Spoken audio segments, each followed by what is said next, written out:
నమస్తే, welcome to our channel. Tarot reader Sreeja గారు ఉన్నారు, వారితో మాట్లాడదాం. నమస్తే శ్రీజ గారు. నమస్తే అండి. శ్రీజ గారు, వృత్తి వ్యాపారాల్లో సక్సెస్ అవ్వాలన్నా, లేదు శత్రుభయం లేకుండా ఉండాలి, రాజకీయాల్లో సక్సెస్ అవ్వాలి, మనలో ఆకర్షణ అంటే ధనాకర్షణ, జనాకర్షణ, ఆకర్షణ శక్తి పెరగాలి, భార్యాభర్తల్లో అన్యోన్యత పెరగాలి, ఈ అన్నిటికి సంబంధించి. అలాగే యాక్సిడెంట్స్ అవుతూ ఉంటాయి, కొంతమందికి రెగ్యులర్ గా ఎక్కువ యాక్సిడెంట్స్ అవుతాయి. లేదు కొంతమంది ఏంటంటే నదుల్లో గానీ బోట్స్ తిరగబడిపోయి ఇలా జర్నీ చేసేటప్పుడు ప్రమాదాలు జరుగుతాయి. అటువంటి ప్రమాదాలు కూడా జరగకూడదు. మనం ఎక్కడికైనా వెళ్ళాము అంటే మళ్ళీ సేఫ్ గా మన గమ్యస్థానం చేరాలి.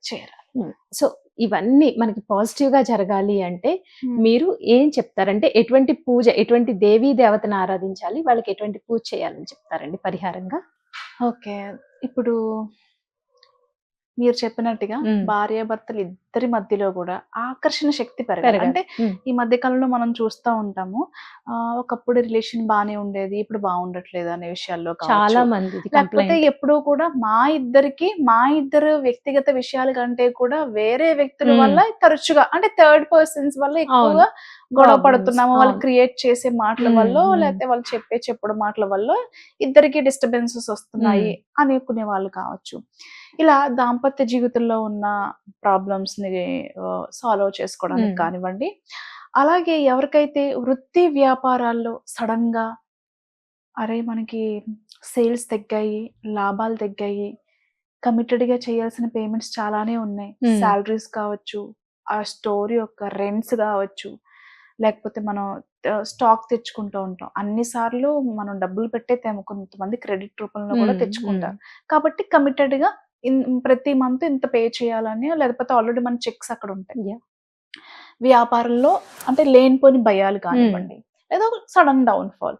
అలాగే వృత్తిలో కూడా అంటే మనం చేసే జాబ్ లో కూడా మనల్ని తరచుగా ఎవరో కావాలని ఇంటెన్షనల్ గా మనల్ని రెచ్చగొట్టే ప్రయత్నాలు చేసి మనతోనే మాటలు అనిపించి అక్కడి నుంచి ఎలా అయినా మనల్ని పంపించేద్దాం అనుకునే వాళ్ళు ఉంటారు కదా.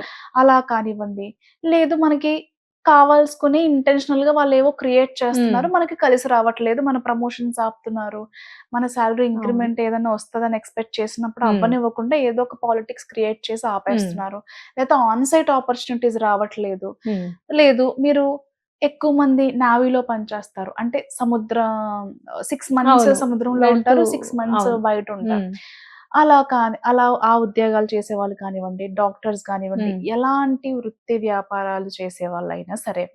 అంతేకాకుండా ఎప్పుడైనా మనం అడవిలో ప్రమాదాలకి గురవుతున్నాము, లేకపోతే మనం ఒక సముద్ర ప్రయాణం చేస్తున్నాము, ఏదైనా యాక్సిడెంట్ అవుతుందేమో, లేదు ఏదో అయిపోతుందేమో అన్న భయాలు కానివ్వండి, ఏదైనా ఉన్నా కానివ్వండి, మరీ ముఖ్యంగా శత్రు భయం.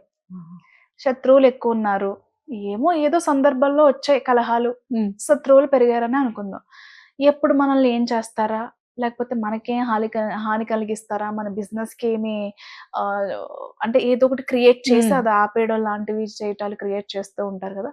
అలాగ కానివ్వండి, ఏ రూపంలోనైనా శత్రు భయం. ఇలా వృత్తి వ్యాపారాలకి శత్రు భయానికి సంబంధించి, మరీ ముఖ్యంగా ఆరోగ్యానికి సంబంధించండి, క్రానిక్ పెయిన్స్ కానీ, ఏదైనా తెలియని ఆరోగ్య సమస్య, మందులు వాడుతున్నాం కానీ చాలా రోజుల నుంచి అయినా సరే ఇలాగే ఏదో నడుస్తుంది అనుకునే వాళ్ళకి, తొందరగా ఆరోగ్యం బాలేదు, కోలుకోవాలి, బెడ్ మీద ఉన్నారు, తొందరగా ఆరోగ్యం కోలుకోవాలి అన్న వాళ్ళు కానివ్వండి, ఎవరైనా ఒక శక్తివంతమైన దేవత ఉన్నారు అనంటే తారాదేవి. అంతేకాదండి, జాతకాల్లో గురుబలం తగ్గింది, ఇల్లు కొనుక్కోవాలి, అలాగే మాకు ఎక్కడి నుంచైనా రావాల్సిన డబ్బు రావట్లేదు అనుకునే వాళ్ళు కానివ్వండి, ప్రకృతి ప్రేమికులు ఎవరైతే ఉన్నారో, జంతు ప్రేమికులు ఎవరైతే ఉన్నారో వాళ్ళందరూ కూడా, ఫర్ ఎగ్జాంపుల్ నేను నేచర్ కానివ్వండి, యానిమల్స్ కానివ్వండి, అది చాలా మంది నా వీడియోస్ చూసే వాళ్ళకి తెలుసు. సో అలా యానిమల్స్ మీద, ప్రకృతి మీద ఎక్కువ ప్రేమ ఉన్న వాళ్ళు, వాటి ఏమంటారంటే ప్రకృతి నాశనం అయిపోకూడదు, ప్రకృతి సహజంగా ఉండి నేచర్ ఎప్పుడు కాపాడబడుతూ ఉండాలి అనుకుంటాం కదా, వాళ్ళు కానివ్వండి, గోవధలు కానివ్వండి, యానిమల్ ప్రొటెక్షన్ ఎక్కువ కోరుకునే వాళ్ళు కానివ్వండి, ఎవరైనా సరే తారాదేవిని ఆరాధిస్తే మీరు ఏం అడిగినా ఖచ్చితంగా చేసి తీరుతుంది. తారాదేవి అంటే ఎవరో కాదు, అనుకోవద్దు. తారాదేవి అంటే ఉగ్రదేవత, ఆ ఉగ్ర పూజలు చేసేవాళ్ళు మాత్రమే ఆరాధించాలి అని నేను విన్నాను. అంటే ఇప్పుడు మీరు చెప్పినవన్నీ అంటే మనం జనరల్ గా సాత్వికంగానే పూజ చేస్తాం తప్పితే మనం అంత ఉగ్రంగా ఆరాధించాం కదా. సో అది అంటే మీరు చెప్పిన దానికి ఎలా కనెక్ట్ చేసుకోవాలి అని ఆలోచిస్తున్నాను నేను. ఓకే, ఇప్పుడు నేను చెప్తాను. ఇప్పుడు దశమహావిద్యల్లో రెండవ దేవత తారాదేవి. అవును. మనకి మీరు లలిత సహస్రనామాలు తీసుకున్నట్లయితే గనక అక్కడ కూడా తారాదేవికి సంబంధించిన మంత్రం కనిపిస్తుంది, నామం కనిపిస్తుంది. అలాగే తారాదేవి అంటే ఎవరో కాదు, ఓంకార స్వరూపిణి. చాలా సందర్భాల్లో మీరు విన్నే ఉంటారు తారక మంత్రం అని అవును, చెప్పి. తారక మంత్రం. అలాగా ఆవిడ ఎంత శక్తివంతమైన దేవత అంటే, మీరు అంటే చాలా సందర్భాల్లో నేను నా గురువుల దగ్గర విన్నది ఏంటంటే, మీకు చెప్పాను కదా, సముద్ర ద్వారాలు ఏదైనా భయాలు ఉంటే గనక అని సముద్ర దేవత అని కూడా అంటారు. ఒకానొక టైంలో మనకి త్రేతాయుగంలో మనకి ఏమంటారు, సముద్రం దాటి అవతల వైపు వెళ్ళాలి అన్నప్పుడు కూడా తారాదేవికి ఆరాధించారు అనేది ఒకటి చెప్పబడింది. యాక్చువల్గా నిజం.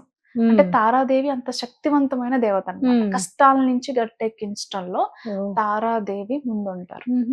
సో ఇక మీరు అడిగిన క్వశ్చన్ కి ఆన్సర్ ఏంటనుకుంటే గనక, ఇప్పుడు ఏ దేవతనైనా సరే మనం ఏ ఆచారం ఫాలో అవుతున్నాం, ఓకేనా అండి? మీరు ఏ ఆచారం ఫాలో అవుతున్నారు? వామాచారమా, దక్షిణాచారమా, కౌలాచారమా, ఇలా రకరకాల ఆచారాలు ఉన్నాయి. మన ఆచారం బట్టి ఏమంటారు, నిష్టగా నమ్మకంతో ఎలా అయినా పూజ చేసుకోవచ్చు. తాంత్రిక దేవతలు అని అంటే మనం బలి ఇచ్చి చేసుకోవాల్సిన పూజలే కాదు. నిజానికి మీకు చిన్న స్టోరీ చెప్తానండి. నేను భూటాన్ వెళ్ళినప్పుడు, టిబెట్ కి వెళ్ళినప్పుడు, లేకపోతే నేపాల్ కి వెళ్ళినప్పుడు నేను చాలా మందిని కలిసా. బౌద్ధ మతానికి సంబంధించిన వాళ్ళు కానివ్వండి, మీకు ఎక్కువ ఆరాధన జరుగుతూ ఉంటది. నేపాల్, టిబెట్, ఇక్కడ కూడా ధర్మశాల కానివ్వండి, లడాక్ లో కానివ్వండి, తారాదేవి ఆరాధన ఎక్కువగా చేస్తూ ఉంటారు. తారాదేవి 100 మంది బుద్ధులకి జన్మనిచ్చినటువంటి దేవతగా వాళ్ళు పూజిస్తారు అన్నమాట. అంటే తారాదేవి ప్రకృతి దేవత. తారాదేవి అవతారాలలో 22 అవతారాలు ఉన్నాయి యాక్చువల్ గా. ఆ 22 అవతారాలలో బ్లాక్ మ్యాజిక్ కి సంబంధించి, హెల్త్ కి సంబంధించి, రిలేషన్షిప్ కి సంబంధించి, ఆరోగ్యానికి సంబంధించి, ఐశ్వర్యానికి సంబంధించి, ఇలా చాలా రకాలైనటువంటి రూపాలు మనకి చెప్పబడుతున్నాయి. అలా 22 రూపాలు ఉన్నాయి ఇప్పటి వరకు కూడా. ఖచ్చితంగా మీరు అడిగిన క్వశ్చన్ కి యాజ్ ఇట్ ఈజ్ ఆన్సర్ ఏంటంటేనండి, ఆమె ప్రకృతి దేవత. ప్రకృతి దేవతలు ఎవరు కూడా జంతు బలి కానివ్వండి, ప్రకృతి నాశనాన్ని కానివ్వండి వాళ్ళు కోరుకోరు. నిజానికి తారాదేవి చాలా మంది కలలో కనిపించి చెప్పటం కానివ్వండి, ఆకాశవాణి ద్వారా కానీ ఆవిడ చెప్పింది ఏంటంటే, లోకంలో జంతు వధలు ఎక్కువ అవుతున్నాయి, పశు వధలు ఎక్కువ అవుతున్నాయి. దేవతలకి జంతువులు గాని లేకపోతే పశువులు గాని బలిగా అమ్మల్ని కన్నా అమ్మ ఎప్పుడు బలి కోరదు. ప్రకృతి నాశనం అయిపోతుంది, జంతువులు దేవతల పేరుతో దేవుళ్ళ పేరుతో వధింపబడుతున్నాయి, ఇది కరెక్ట్ కాదు అని వాళ్ళకి చాలా సార్లు ఆవిడ సందేశం ఇవ్వడం జరిగింది. ఇప్పుడు మీరు చెప్పండి, మీకు ఆన్సర్ వచ్చిందా లేదా? వచ్చింది, చాలా మంచి ఆన్సర్ వచ్చింది. యాక్చువల్లీ నాలాగా చాలా మందికి అనుమానం ఉన్న వాళ్ళకి కూడా ఇప్పుడు మీ ద్వారా అది చక్కగా డౌట్ క్లారిఫై అవుతుంది కదా. అవును. అలాగే తారాదేవి రూపాల్లో 3 రూపాలు, ఉగ్రదేవత, ఏకజట, అలాగే నీల సరస్వతి. అంతేకాదండి, పిల్లలు ఎవరైనా సరిగా చదవట్లేదు, మనకి సరస్వతి కటాక్షం కావాలి, బాగా ఫ్లూయెంట్ గా మాట్లాడాలి, జనాల్ని ఆకర్షించాలి, ఆకర్షణమైనటువంటి లాంగ్వేజ్ కానివ్వండి లేకపోతే కళలు కానివ్వండి కావాలి అన్నప్పుడు తారాదేవిని ఆరాధిస్తే సరిగ్గా మేము కెమెరాని ఫేస్ చేయలేకపోతున్నాము, కమ్యూనికేషన్ ప్రాబ్లమ్స్ ఉన్నాయి, ఏదైనా ఒక కోర్స్ స్టేజ్ ఫియర్ ఉంటుంది, చాలా కోర్సులు నేర్చుకోవాలనుకుంటాము కానీ మేబీ నాకు ఆ అర్హత లేదేమో, ఏదో ఒక విధంగా ఎబిలిటీని మనమే తక్కువ చేసేసుకుంటాం. అలా కాకుండా పరిపూర్ణమైనటువంటి జ్ఞానాన్ని, విద్య అర్హతని మాట్లాడంటే వాక్, మీరు ఏదైతే మాట్లాడుతున్నారో ఆ వాక్ ను కూడా డెవలప్ చేస్తాం. డెవలప్ చేయడమే కాకుండా మీ మాటకి మీరు చెప్పింది వేదం అన్నట్టుగా అలా ఏమంటారు ఆ ఆకర్షణ పెరుగుతుంది అన్నమాట. సో ఒకటని కాదండి, తారాదేవి మీరు అడిగింది ఏదైనా చేస్తుంది. ఆవిడకి కావాల్సింది ఒకటే, జంతు ప్రేమ, ప్రకృతి మీద ప్రేమ. ప్రకృతి నాశనం ప్రేమించి. కాకుండా ఎవరైతే కాపాడతారో ఆవిడ అడిగింది ఇస్తుంది ఉమ్, ఖచ్చితంగా. చాలా మంది ఏమనుకుంటారు, ఉగ్రతార మనం బలి ఇవ్వాలేమో, ఉమ్, అదేమో ఇదేమో అని అనుకుంటారు. అసలు ఏ దేవత అండి, అసలు ఒక తల్లి ప్రకృతి పరంగా కానివ్వండి, జంతు పరంగా కానివ్వండి, ఎవరు బలి అనేది కోరుకోరు. కోరుకోరు. అవును. శంకరాచార్యులు వారు మనకి కుంకుమ పూజను అందించడం జరిగింది. ఉమ్, రక్తవర్ణంలో ఉండే కుంకుమ పూజ చెయ్యండి, అవును. అమ్మవారు శాంతిస్తారు, ఉమ్, మీరు అడిగింది ఇస్తారు అని అవును. చెప్పేసి. అయినా సరే ఇంకా చాలా మంది బలులు ఇస్తూ ఉమ్. ఉంటారు. కాబట్టి మీరు అడిగిన క్వశ్చన్ కి నేను ఆన్సర్ ఇచ్చానని అనుకుంటున్నాను. 100% ఇచ్చారు. కాబట్టి ఎంత తాంత్రిక దేవత అయినప్పటికీ కూడా మనం ఏ ఆచారం ఫాలో అవుతున్నామో అదే ఆచారంలో చేయొచ్చు. ఉమ్, తారాదేవిని సాత్వికంగానే పూజించడం ఉత్తమం. ఉమ్, ఓకే. మీరు గ్రీన్ తార అని, రెడ్ తార అని, బ్లూ తార, వైట్ తార ఇలా మీకు చెప్పాను కదా. ఉమ్, ఇలా మొత్తం 22 రూపాల్లో ఉమ్. ఆవిడ అదే ఉన్నారు. అన్నారు కదా. తారాదేవి ఎవరో కాదు, సాక్షాత్తు పార్వతీదేవి. ఉమ్, ఓకే. కాబట్టి ఓం తారే తూ తారే తూరే స్వాహ. నేను మంత్రాన్ని డిస్క్రిప్షన్ లో Yeah. కూడా మెన్షన్ చేస్తాను, మళ్ళీ ఇంకొకసారి చెప్పే ఉమ్, ప్రయత్నం చేస్తాను. ఓం తారే తూ తారే తూరే స్వాహ. ఉమ్, రోజుకి 109 సార్లు జపమాలతో. ఉమ్. జపమాల గుర్తుపెట్టుకోండి, red sandal. Red red sandal. Sandal మాల Yeah. అయి ఉండాలి. ఉమ్, క్రిస్టల్స్ లో గార్నెట్ మాల దొరుకుతుంది. ఆహా. గార్నెట్ వచ్చేసి మనకి డార్క్ మెజెంటా కలర్, కొంచెం బ్రౌనిష్ గా ఉంటుంది ఉమ్, గార్నెట్. గార్నెట్ మాల కానివ్వండి, లాపిస్ లజూలి మాల కానివ్వండి, సోడా లైట్ కానివ్వండి. ఉమ్, ఎందుకంటే నీలతార అని చెప్పుకున్నాం కదా. అవును. సరస్వతి కటాక్షం కావాలి, ఒక గురువుగా, ప్రవచనకర్తగా, ఆధ్యాత్మికవేత్తగా ఎవరైనా మీ మాట 10 మందిలో చెల్లాలి, ఉమ్. మీరు ఒక ఆకర్షణితులుగా అవ్వాలి అని అనుకున్న వాళ్ళు నీలతార అంటే Okay. నీల సరస్వతిని ఉమ్, ఆరాధన చేయవచ్చు. ఉమ్, ఇక శత్రు భయం ఉండకూడదు, అమ్మవారి ఎప్పుడు మనల్ని ప్రొటెక్ట్ చేయాలి, మీరు అడిగింది ఇవ్వాలి అనుకునే విధంగా ఉన్న వాళ్ళు ఉగ్రతారాన్ని ఆరాధన చేయొచ్చు ఉమ్, సాత్వికంగా. ఉమ్, ఉగ్రతారా దేవికి వచ్చేసి మీరు రెడ్ కలర్ లో, ఉమ్. రెడ్ కలర్ ఫ్లవర్స్ తో ఆరాధించటం. ఓకే. ఓకే. ఉమ్, అలాగే మీరు జపం చేసేటప్పుడు కూడా రెడ్ శాండిల్ మాల, ఉమ్, రెడ్ కలర్ మన మ్యాట్స్ దొరుకుతాయి ఉమ్, కదా. ఉమ్. అంటే దర్భచాప మీద మీరు రెడ్ కలర్ మ్యాట్ ఏదైనా అవును, వేసుకుని కూర్చొని వేసుకోవచ్చు. జపం ఉమ్, చేసుకోవచ్చు. నీల సరస్వతి అంటే సరస్వతి కటాక్షం గురించి ఉమ్, ఏదైనా నాలెడ్జ్ ఇంకా డెవలప్ చేసుకోవాలి అనుకునే వాళ్ళు నీలం రంగు చాపలు ఏదైనా, ఉమ్. లేదు నీలం రంగు జపమాల అంటే ఉమ్. లాపిస్ లజూలి, సోడా లైట్ ఇలా క్రిస్టల్స్ ఏవైతే ఉమ్. ఉన్నాయో అవి యూస్ చేసుకోవచ్చు. ఇలా అమ్మవారికి అమ్మవారిని తూర్పు దిశలో ఉమ్, ఆరాధన కూర్చుని ఆరాధన చేసినట్లయితే గనక ముందు చెప్పిన మంత్రం ఏదైతే ఉందో, ఉమ్, యాక్చువల్ గా అయితే చాలా రకాలైనటువంటి మంత్రాలు ఉన్నాయి. Hmm. నేను ఎందుకు చెప్పట్లేదంటే అవి మీరు గురువు ద్వారా, గురుముఖంగా ఉపదేశం తీసుకుని మాత్రమే చేయాలి. చేయాలి. ఇప్పుడు నేను ఏదో వీడియోలో నాకు ఇష్టం వచ్చినట్టు చెప్పడానికి లేదు. అవును. ఉమ్, అలా మీకు ఎవరైనా గురు ద్వారా ఉపదేశం చేసుకుని నేను చేసుకుంటాను అని అంటే చేసుకోవచ్చు.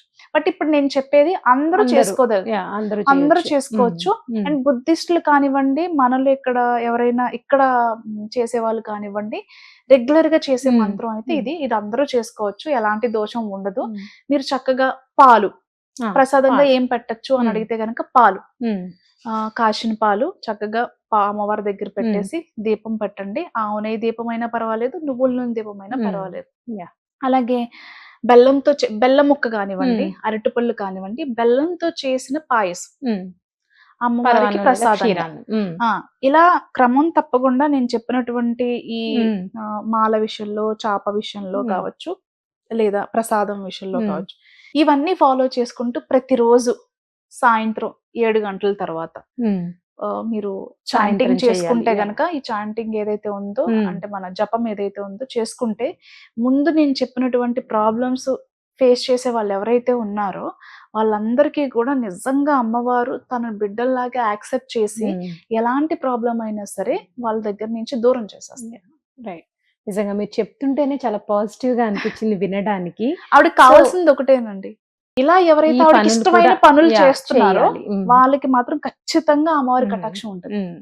రైట్. థ్యాంక్ యూ శ్రీజ గారు. Thank you.